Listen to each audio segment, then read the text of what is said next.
Ја исполнили по четврт век Охридскиот рамковен договор мисијат, 25 години по подпишувањето во Охрид, обвинувања, фалби, злоупотреби и барање за негово надградување и проширување од политичките актери во државата.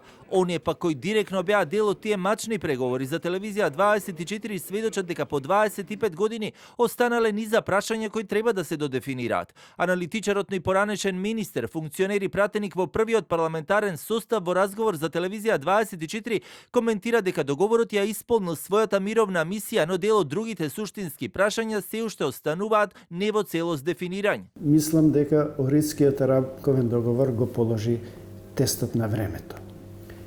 Се разбира, Охридскиот рамковен договор не дава решение како со магично стапче ние да ги решиме сите проблеми. Јас сум длабоко убеден дека Охридскиот рамковен договор како таков можеби не ги исполни до крај очекувањата ниту на албанците, ниту на македонците. Политичарите пак со честитки, обвинувања и фалби. Јубилеот денеска го честиташе и државниот врв, откако на владина седница министерот и вице-премиер Александар Николовски заедно со вице-премиерот Беким Сали исто така порачаа дека овој договор е пример за соживот кој учи на заедничко живење и почитување на различностите. Сепак Николовски не пропушти прилика да го впери прстот кон Демократската унија за интеграција дека тие го користат за партиски поени. Имаше и поединци и цели политички структури и цели политички партии кои што за среќа не се дел од оваа влада, кои што договорот го злоупотребуваа за своји лични интереси.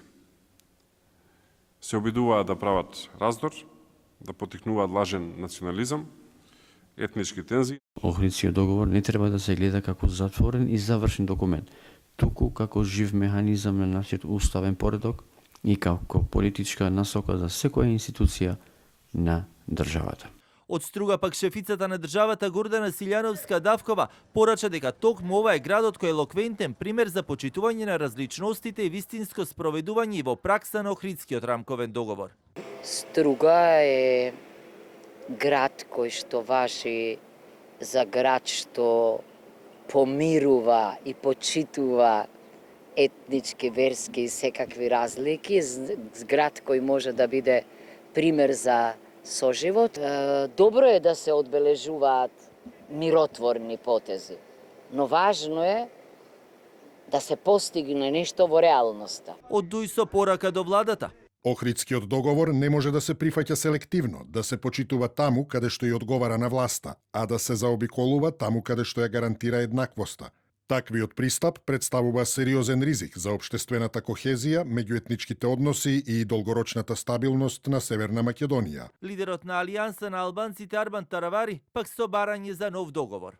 Како е можно, иако помина четврт век од неговото потпишување, албанците во многу случаи се уште да бидат запоставени и третирани како проблем. Тоа се прашања што можеби бараат нов договор за подобра иднина на нашата држава. Охридскиот рамковен договор беше потпишан на 13 август 2001 по конфликтот во претседателската резиденција наводно на тогашниот претседател на државата Борис Трајковски и тогашниот премиер Љупчо Ѓоргиевски, но и лидерите на СДСМ Бранко Црвенковски, на ПДП Имери Мери и на ДПА Арбен Џафери.